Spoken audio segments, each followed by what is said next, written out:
De retour à Entre nous, exclusivement sur les ondes de TV Rogers. Et le 29 mai prochain, il y aura un atelier qui va parler de retrouver une vie équilibrée. Et on en parle avec Lynne Cardinal, qui est docteur en philosophie et auteur, qui va présenter cet atelier-là. Et dans ton atelier que tu vas présenter, retrouver une vie équilibrée, à travers les communications. Oui, oui. OK, comment on fait là, finalement? C'est quoi, de quoi va en être de cet atelier-là? C'est un peu un mélange. C'est la communication et aussi développer un style de vie qui nous permet d'avoir une vie plus équilibrée. OK. Parce qu'on peut s'aider. Les gens me disent, j'ai beaucoup d'anxiété, je suis très stressée, je dors pas bien. Mais on peut s'aider, mais on ne sait pas comment. Ouais. Alors, mais les communications aussi, ça engendre des problèmes interrelationnels. Et il y a un grand potentiel dans chaque communication. Est-ce que je suis présente? Est-ce que j'écoute? Souvent, les gens disent, « Ah, tu m'écoutes pas? » Et qu'est-ce qu'on répond? « Ben toi non plus, tu m'écoutes pas. » Ou des fois, on est porté à écouter. Ou moi, des fois, j'arrive, j'écoute deux choses en même temps. Dire, je t'écoute, mais je suis peut-être concentrée à faire autre chose, mais je t'entends, je t'écoute. Oui, exactement. Donc, c'est pour aider à s'améliorer. Donc, comment on fait pour améliorer justement nos communications? Parce que là, dans cet atelier-là, vous allez montrer justement des façons de faire, là, finalement. Exactement. Ouais. C'est un atelier, il y aura beaucoup de légèreté, beaucoup de joie dans ça, mais ça va quand même nous donner des outils. S'il y a des problèmes avec vos adolescents, vos enfants, votre conjoint, votre mari dans la famille, apprendre l'art de la communication, c'est apprendre à écouter, apprendre à ressentir. Alors, quelqu'un qui est fâché, on peut, si on est présent, avoir cette générosité de présence. On peut voir que la personne, elle est fâchée, mais elle est fatiguée derrière ça, peut-être même triste. Alors, si on regarde, on va répondre de façon très différente que quelqu'un qui est encore fâché. Toi, tu es toujours fâché. On répond comme ça. Si on apprend à être présent, à ressentir, à regarder et à écouter. Comme une de mes clientes m'avait dit, « Lynne, j'ai des gros problèmes avec mon adolescente. » Alors, je dis, « Bon, comme quoi, par exemple? » Elle dit, « Hier, on se criait après. » Elle me disait, « Maman, tu m'écoutes pas! » Elle criait. Alors, je dis, « Qu'est-ce que vous lui avez répondu? » Ben, toi non plus! Oui, c'est ça. Tu m'écoutes pas! Alors, on a rigolé de ça, mais je lui ai dit, en fait, si on écoute, votre adolescente, elle vous dit, « Maman, tu m'écoutes pas. » Si vous pourriez dire, « Viens, ma belle, on va parler. » Donc, c'est nous, en tant qu'individu, être conscient vraiment de, OK, c'est vrai, peut-être que je prends pas le temps de l'écouter. Oui, OK.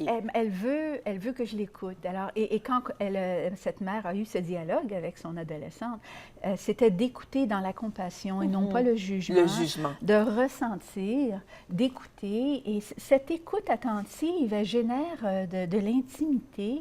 Et en fait, cette cliente, elle est très heureuse aujourd'hui. Elle a une bonne relation avec son adolescent. D'une relation extrêmement problématique à une relation d'aisance, de chaleur humaine, de joie. Alors, on peut améliorer notre vie au travail, à la maison, dans nos relations. C'est fascinant. Et c'est même très facile. C'est fascinant. Puis là, je disais quand on se parlait, c'est un peu, à travers cet atelier-là, vous allez aussi utiliser de la méditation aussi? Oui. OK. Exactement. Parce que si nous-mêmes, on est anxieux, on veut pratiquer la communication, une bonne communication. Je veux être à l'écoute des gens, mais je suis fatiguée, je suis stressée, je suis déséquilibrée. C'est pas évident. Alors, ça commence par soi-même. La méditation, c'est peut-être une des choses les meilleures que j'ai apprises dans ma vie. Oui, parce que vous avez été en Inde, vous avez été un peu partout. J'ai vraiment exploré tout ça dans une grande pureté, là, dans un contexte d'équilibre, seulement un contexte d'équilibre. Alors, on a de l'anxiété un peu comme un bourgeon comme ça. On est tendu, on court, on est des bonnes personnes. On donne, mais on est stressé. Méditer, c'est comme un bourgeon qui s'ouvre.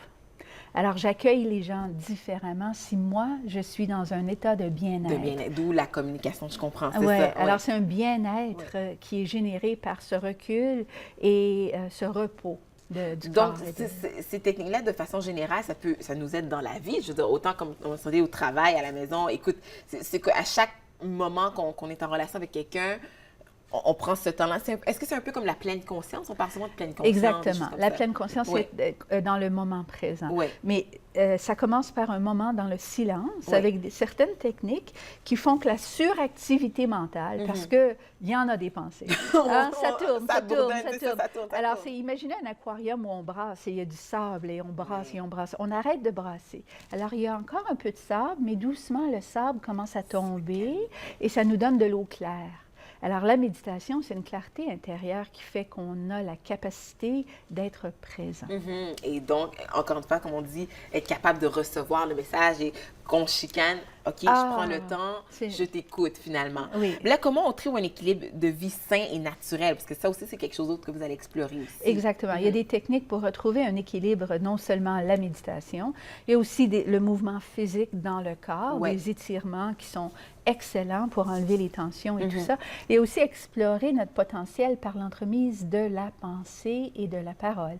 Alors, quel type de pensée est-ce que je nourris et que je véhicule? Parce qu'on a tendance à avoir un mouvement presque dans l'automatisme de pensée de nature négative. C'est vrai. Et paraît-il qu'on radote. Alors, on répète la même chose tout le temps, et puis mais c'est de nature négative. Alors ça, on peut voir la différence. Si je donne un compliment à quelqu'un, la personne va rougir, va dire « merci, j'en avais besoin ». Je n'ai pas touché à la personne, mais elle est complètement transformée. Mais si je dis quelque chose de méchant, la personne va réagir. Physiquement, on le sent vraiment. Alors, de la même façon, on apprend à observer le type de pensée qu'on a. Et ça fait d'une perspective de « non, je ne peux pas, c'est pas bon », à une perspective de « oui ». Oui.